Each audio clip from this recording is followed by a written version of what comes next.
ವೀಕ್ಷಕರೇ, ನಮ್ಮ ಚಳ್ಳಕೆರೆ ಟಿವಿಗೆ ಸ್ವಾಗತ. ಇಂದಿನ ಪ್ರಮುಖ ಸುದ್ದಿ. ಬರಗಾಲ ವಿಚಾರ ಇವತ್ತಲ್ಲ.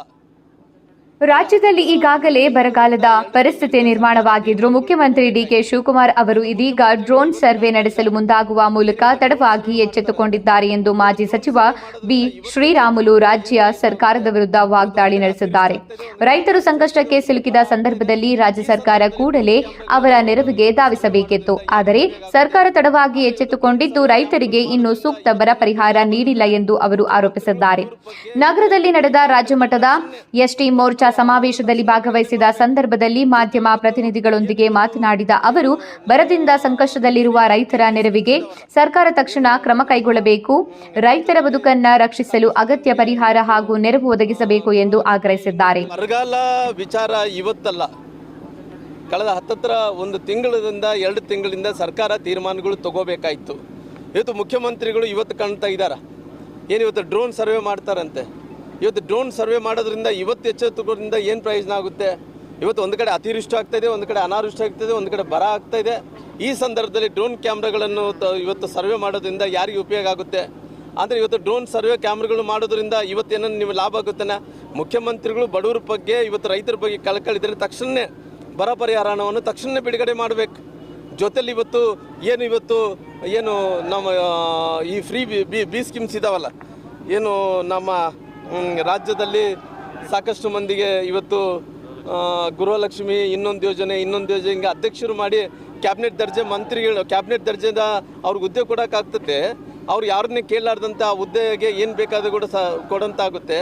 ಆದರೆ ಇವತ್ತು ಬರಗಾಲ ಬಂದಂಥ ಟೈಮಲ್ಲಿ ಅವ್ರಿಗೆ ಯಾವುದೇ ರೀತಿಯಲ್ಲೂ ಕೂಡ ಹಣವನ್ನು ಬಿಡುಗಡೆ ಮಾಡೋಕ್ಕಾಗ್ತಾಯಿಲ್ಲ. ಮೊನ್ನೆ ನೀಟ್ ವಿಚಾರದಲ್ಲಿ ಪ್ರಶ್ನೆ ಪತ್ರಿಕೆ ಸೋರಿಕೆ ವಿಚಾರದಲ್ಲಿ ರಾಹುಲ್ ಗಾಂಧಿ ಹಿಂದ್ಗಡೆ ನಾನು ನೋಡ್ತಾ ಇದ್ದೆ ಡೆಲ್ಲಿಯಲ್ಲಿ. ನಾನೇನೋ ಬಾಡಿಗಾರ್ಡ್ ಓಡೋಗ್ತಾ ಇದ್ದಾನೆ ಅಂದ್ಕೊಂಡಿದ್ದೆ. ಅಲ್ಲಿ ನಮ್ಮ ಮುಖ್ಯಮಂತ್ರಿಗಳು ರಾಹುಲ್ ಗಾಂಧಿ ಕಾರ್ ಹಿಂದ್ಗಡೆ ಬಾಡಿಗಾರ್ಡ್ ಥರ ಓಡೋಗ್ತಾ ಇದ್ದಾನೆ.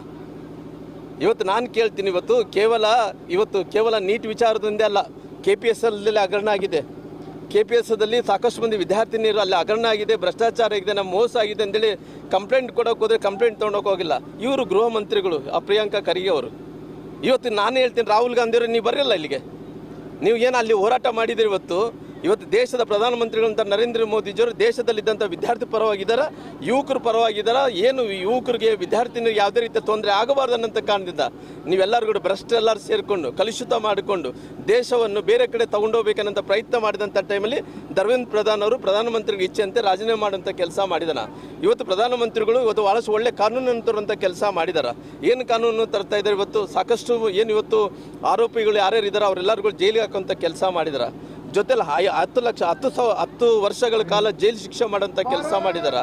ಜೊತೆಲಿ ವಿಶೇಷವಾದಂಥ ಫಾಸ್ಟ್ ಟ್ರ್ಯಾಕ್ ಕೋರ್ಟ್ಗಳನ್ನು ಮಾಡೋಂಥ ಕೆಲಸ ಮಾಡ್ತಾ ಇದ್ದಾರೆ. ಸಾಕಷ್ಟು ಮಂದಿಗೆ ಅವ್ರಿಗೆ 10 ಕೋಟಿ ರೂಪಾಯಿ ಜುಲ್ಮಾನ ಹಾಕುವಂಥ ಕೆಲಸಗಳು ಮಾಡ್ತಾ ಇದ್ದಾರೆ. ಇವತ್ತು ಮುಂದಿನ ದಿನಗಳಲ್ಲಿ ಯಾವುದೇ ರೀತಿಯಲ್ಲಿ ಕೂಡ ಈ ರೀತಿ ತೊಂದರೆ ಆಗಬಾರ್ದು ಅನ್ನೋಂಥ ಕಾರಣ ತೊಗೊಂಡಂಥ ಟೈಮಲ್ಲಿ ರಾಹುಲ್ ಗಾಂಧಿ ಅಲ್ಲಿ ಮಾಡಿಗಲ್ಲ. ಇವತ್ತು BJP ಅಂತೇಳಿ ಇಲ್ಲಿ ನಿಮ್ಮ ಸರ್ಕಾರ ಇದಲ್ಲ, ನೀಟ್ ಇವತ್ತು KPSSಲ್ಲಿ ಭಾಳಷ್ಟು ಭ್ರಷ್ಟಾಚಾರ. ಇಲ್ಲಿ ಬಾಪ್ಪ ನೀನು, ಇಲ್ಲಿ ಬಂದು ಹೋರಾಟ ಮಾಡು. ಯಾಕೆ ಕಾಂಗ್ರೆಸ್ ಸರ್ಕಾರ ಇದೆ ಅಂತೇಳಿ ಬರ್ತಾ ಇಲ್ಲ? ನಿನಗೆ ಇಷ್ಟೊಂದು ವಿದ್ಯಾರ್ಥಿನಿಯರ ಪರವಾಗಿ ನಿನಗೆ ಕಳಕಳಿದ್ರಿಗಿನ. ಇವತ್ತು ಪ್ರಿಯಾಂಕಾ ಖರ್ಗೆ ಮಾತಾಡ್ತಾರೆ, ಬಾಯಿ ಬಂದು ಮಾತಾಡ್ತಾನೆ. ಅವ್ನಿಗೇನ ಗೃಹ ಮಂತ್ರಿಗಳಾಗಿ ಎಲ್ಲ ರೀತಿಯಲ್ಲಿ ಯೋಗ್ಯಕ್ಕೆ ಮೀರಿಯನ್ನು ಅವ್ರಿಗೆ ಹುದ್ದೆ ಸಿಕ್ಕಿದೆ. ಇವತ್ತು ನೀಟ್ ವಿಚಾರದಲ್ಲಿ ಪಾಪ ಮಕ್ಕಳು ಹೋಗಿ ಪೊಲೀಸ್ ಸ್ಟೇಷನ್ದಲ್ಲಿ 3 ತಾಸು 4 ತಾಸು ಕುಂತಾರ ಕಂಪ್ಲೇಂಟ್ ಕೊಡಬೇಕಂದ್ರೆ ಗಂಡು ಮಕ್ಕಳನ್ನೆಲ್ಲರೂ ಕೂಡ ರಾತ್ರಿಯೆಲ್ಲ ಹಿಡ್ಕೊಂಡು ರಾತ್ರಿ ಬೇರೆ ಪ್ರೆಜರ್ದಿಂದ ಲಾಸ್ಟ್ಗೆ 6-7 ತಾಸು ಆದಮೇಲೆ ಕಂಪ್ಲೇಂಟ್ ತೊಗೊಂಡಂಥ ಕೆಲಸ ಮಾಡಿದಾನೆ. ಇದು ನಿಮ್ಮ ಸರ್ಕಾರ ನಡೆಸ್ತಾ ಇರೋಂಥದ್ದು. ಬರಗಾಲ ಬಂದಿದೆ, ಇವತ್ತು ಹಣವನ್ನು ಕೊಡೋಕ್ಕಾಗ್ತಾ ಇಲ್ಲ. ಇವತ್ತು ಪ್ರಧಾನಮಂತ್ರಿ ನರೇಂದ್ರ ಮೋದಿಜಿಯವರು ಬಿಗವಾದಂಥ ಕಾನೂನನ್ನು ತೊಗೊಂಬರಕ್ಕೆ ಹೋಗ್ತಾ ಇದ್ದಾನೆ. ಕೇವಲ ನೀಟ್ ಪರೀಕ್ಷೆನ ಸೋರಿಕೆ ಪ್ರಶ್ನೆ ಪತ್ರಿಕೆ ವಿಚಾರವನ್ನು ಇವತ್ತೇ ಸೋರಿಕೆ ಅಲ್ಲ, ಭಾಳಷ್ಟು ಸೋರಿಕೆ ಆಗಿದೆ. ಆದರೆ ಇವತ್ತು ಪ್ರಧಾನಮಂತ್ರಿಗಳು ಗಟ್ಟಿಯಾದಂಥ ನಿಲುವು, ಈ ದೇಶದಲ್ಲಿದ್ದಂಥ ವಿದ್ಯಾರ್ಥಿನಿಯರು ಯುವಕರ ಪರವಾಗಿ ನಿಲ್ಲಬೇಕು ಅನ್ನೋಂಥ ಕಾರಣದಿಂದ ಪ್ರಧಾನಮಂತ್ರಿಗಳು ಇನ್ನು ಮುಂದೆ ಯಾವುದೇ ವಿಚಾರಗಳು ಈ ರೀತಿ ಆಗಬಾರ್ದು ಅನ್ನೋಂಥ ಕಾರಣದಿಂದ, ಪ್ರಶ್ನೆ ಪತ್ರಿಕೆ ಸೋರಿಕೆ ಆಗಬಾರ್ದು ಅನ್ನೋಂಥ ಕಾರಣದಿಂದ ಗಟ್ಟಿಯಾದಂಥ ನಿಲುವುಗಳನ್ನು ತರುವ ಮೂಲಕ ವಿಶೇಷವಾದಂಥ ಏನು ಫಾಸ್ಟ್ ಟ್ರ್ಯಾಕ್ ಕೋರ್ಟ್ಗಳನ್ನು, ನ್ಯಾಯಾಲಯಗಳನ್ನು ಸ್ಥಾಪನೆ ಮಾಡೋಂಥ ಕೆಲಸ ಪ್ರಧಾನಮಂತ್ರಿಗಳು ಮಾಡಿದ್ದಾರೆ. ಹಂಗಾಗಿ ಮುಖ್ಯಮಂತ್ರಿಗಳೇ ಎಲ್ಲಿದ್ರಿ ತಾವು? ನಮ್ಮ ಕಡೆ ಬಂದು ನೋಡ್ರಲ್ಲ. ಮೊನ್ನೆ ಚಿತ್ರದುರ್ಗ ಜಿಲ್ಲೆಗೆ ಬಂದಿದ್ರಿ, ಏನು ಮಾಡಿದ್ರಿ? ಚಿತ್ರದುರ್ಗ ಜಿಲ್ಲೆಗೆ ಬಂದು ಏನು ಮೀಟಿಂಗ್ ಮಾಡ್ಕೊಂಡು ಹೋದ್ರೆ ಸಾಕಾ? ಪರಿಹಾರ ಬೇಕಿಲ್ಲನಾ? ನಮ್ಮ ರೈತರೆಲ್ಲರಿಗೂ ಗುಳಿಗೆ ಹೋಗ್ತಾ ಇದ್ರೆ ನೀರಿಲ್ಲ ಕುಡಿಲಿಕ್ಕೆ, ದನಕರುಗಳಿಗೆ ಮೇವಿಲ್ಲ. ಪರಿಹಾರನ ಘೋಷಣೆ ಮಾಡ್ರಲ್ಲ. ಇವತ್ತು ಕೇಂದ್ರಕ್ಕೆ ಪತ್ರ ಬರೆದ್ರೆ ಸಾಕ, ಕೇಂದ್ರದಿಂದ ಏನು ಕೊಡಬೇಕಾ ಕೊಟ್ಟೇ ಕೊಡ್ತಾರ. ನೀನು ಕೊಡಲ್ಲ, ಏನು ಕೊಡ್ತೀನಿ? ನೀನು ಘೋಷಣೆ ಮಾಡು.